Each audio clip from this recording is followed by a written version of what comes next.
थाथों थाइखा जरा दालाइसा सुख थांनानै थाथों थाइखा जरा दालाइसा सुख थांनानै थाथों जय बर' हारिनि जय बर' हारिनि चिरां जिल्ला सिंनि जिथि दुवार दखरा एबसुनि खुंगा 20थि बोसोरारि जथुम्मानि गाहाय खुन्थिया गायसननाय हाबाफारि जालांबाय। थाइखा जरानि रायन' गेलेग्रा फोथाराव खुंनो गोनां जिथि दुवार दखरा एबसुनि खुंगा 20थि बोसोरारि जथुम्मानि गाहाय खुन्थिया गायसननाय हाबाफारियाव दखरा आफादनि दैदेनगिरिफोरजों लोगोसे थाइखा जरा दालाइसा एबसुनि बिबानगिरि ओनसोलनि मानगोनां सुबुंफोरा बाहागो लादोंमोन। बोहैथि दाननि 13 आरो 14 खालार खालि जिथि दुवार दखरा एबसुनि खुंनो गोनां 20थि बोसोरारि जथुम्माजों लोगोसे थाइखा जरा दालाइसा एबसुनि 5थि 2 बोसोरारि जथुम्माखौ खुंनाय जागोन होनना मिथिहोनायजों लोगोसे बेजों लोब्बा लाखिनानै गेलेमु आरो हारिमु बिथिंनि बादायलायनाय जागोन होनना फोरमायो। बे बिथिङाव जिथि दुवार दखरा एबसुनि आफादगिरि आरो बानजाय आफादनि बिबानगिरिया खौरां बिजोङाव ओरैबायदि फोरमायो। जिथि दुवार दखरा दुलाराय बर' फरायसा आफाद आरो थाइखा जरा दालाइसा दुलाराय बर' फरायसा आफाद जे जुथायै जे बे थाइखा जरा दालाइसा दुलाराय बर' फरायसा आफादनि सिङाव थानाय बे रायन' स्पर्टिं क्लाब गेवलां गेलेग्रा फोथाराव जे जिथि दुवार दखरा दुलाराय बर' फरायसा आफादनि 20थि बोसोरसालिया जथुम्मा लोगोसे थाइखा जरा दालाइसा दुलाराय बर' फरायसा आफादनि 5थि 2 बोसोरसालिया जथुम्मा बे हाबाफारिखौ डिसेम्बर दाननि फैगौ 13 आरो 14 अक्ट'खालि साननैनि जे मेहेरगोनां हाबाफारिनि गेजेरजों जोङो बे जायगायाव खुंफुंनो थाखाय जोङो थि खालामदों। दा बिदिनो दिनैहाय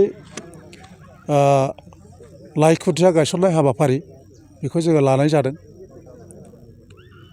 दा फैगौ जे 13 आरो 14 डिसेम्बर 2024 इ अक्ट'खालि जे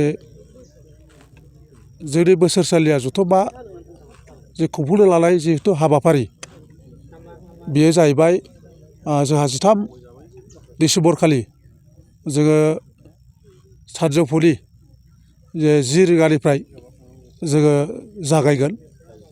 दा बाहाय जोंहा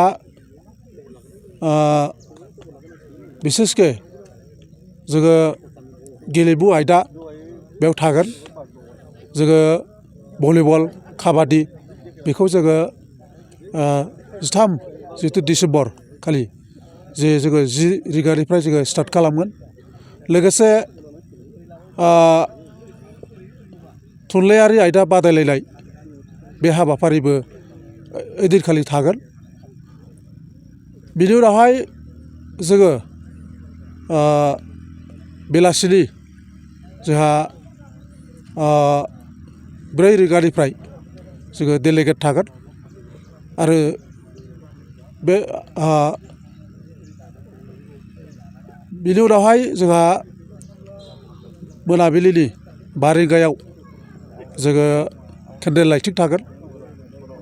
गोजोन आरो खौसेथिनि थाखाय आलारि बाथि फोजोंनाय बे थागोन आरो जोंहा 7 रिंगानिफ्राय मोनाबिलि 7 रिंगानिफ्राय जोंहा रुंसारि दैख्रं खुंगुर बसुमतारी दैखोबु सैलैथा बादायलायनाय बेयो जागोन। बे जाहैबाय 13 डिसेम्बर खालि आरो अखानायै जोंहा 14 डिसेम्बर खालि जोङो फुंबिलिनि हाबाफारि जे फुंबिलिनि आर'ज आफादनि फिरफिला बिरहोनाय मुंख्लंफोरनो बिबार बावनाय फुंनि समाव बे हाबाफारिया थागोन। बिनि उनावहाय फुंनि 10 रिंगानिफ्राय जोंहा मोननै हाबाफारि थागोन। फरायसाफोरनि मोनसे जथुम हाबाफारि बाव थागोन। लोगोसे आबादारिफोरजों सावरायलायनाय बे हाबाफारि थागोन। जोंहा मोननै हाबाफारि थागोन 10 रिंगानिफ्राय सानजौफु 20 रिंगासिम आरो बेलासि 1 रिंगानिफ्राय जोङो गेवलां मेल हाबाफारि जों लानाय जादों। दा बे गेवलां मेलाव जोंहा मिरुनि दैदेनगिरि बिथांमोना आलासि महरै बाहागो लाफैगोन। जिल्लानि दैदेनगिरि बिथांमोना आलासि महरै बाहागो लाफैगोन। लोगोसे जोंनि ओनसोलनि गुबुन गुबुन आफादनि दैदेनगिरि सानसुमै मेलेमजिबि बिथांमोनहाबो बे हाबाफारियाव मैखोमै बाहागो लागोन आरो ओनसोलनि जोंनि गासै रायजो राजा फरायसा बिथांमोना मैखोमै बे हाबाफारियाव बाहागो लागोन। जोङो खावलायदों खमैबो जोङो 3,000नि बारा जोङो बे हाबाफारियाव जोङो हांख्रायदों आरो बे हाबाफारियाव लैहोर लैहोर फैनानै बाहागो लाफैगोनखौ जोङो मिजिंथिदों आरो जोङो बे दिनैनि बे हाबाफारिनि गेजेरजों जोङो खावलायगोन जोंनि ओनसोलनि सिङाव थानाय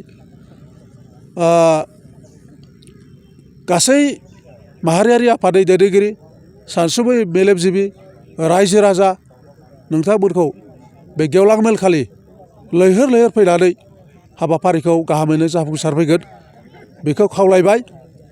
लोगोसे बे हाबाफारियाव जोंहा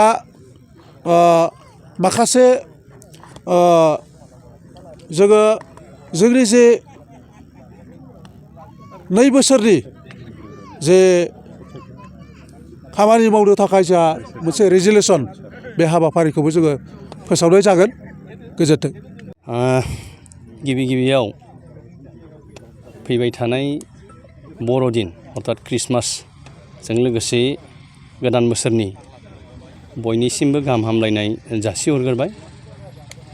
दिनै नैबे थाइखाजरा राइन' गेलेग्रा फोथाराव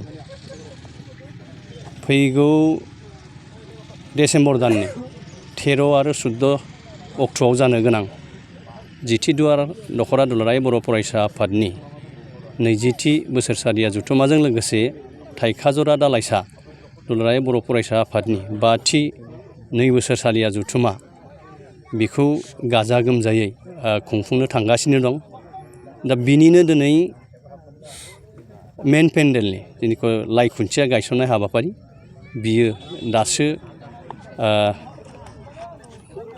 बे ओनसोलनि साफ्रोमबो साननो हनो गोरों मेलेमजिबि बिथांमोननि हेफाजाब आरो बाहागो लानायजों लोगोसे साफ्रोमबो दैदेनगिरिफोरनि ओनसोलनि दैदेनगिरि बिथांमोननि खौसे मददनि गेजेरजों गाजा गोमजायै मावफुंजाबाय। दा खोब गोजोननाय मोनदों जे बयनिबो मदद आरो हेफाजाब मोननानै। दा खुंफुं आफादनि जानानै आं बेखौनो फोरमायनो मोननानै गोजोनगोन जे जानो गोनां नैबे जथुम्मायाव बावहाय खमैब्लाबो 3निफ्राय 4 रोजासो बाहाय सुबुं बाहागो लागोन। बेनिखायनो आंबो खुंफुं आफादनि जानानै खावलायनो लुबैदों जे जानो गोनां 13 आरो 14आव जाहाथे बे ओनसोलनि साफ्रोमबो बेक्तिफ्रा फैनानै लैहोर लैहोर बाहागो लाफैयो आरो हेफाजाब होफैयो। बेजों लोगोसे मोनफ्रोमबो दल संगठन आरो मोनफ्रोमबो आफादनि दैदेनगिरिफोर जाहाथे बयबो फैनानै बाहागो लाफैनानै जानो गोनां बे हाबाफारिखौ खोब गाजा गोमजायै मेहेरगोनां खालामफैयो। बेखिनिखौ खुंफुं आफादनि जानानै खावलायहरनाय थाबाय।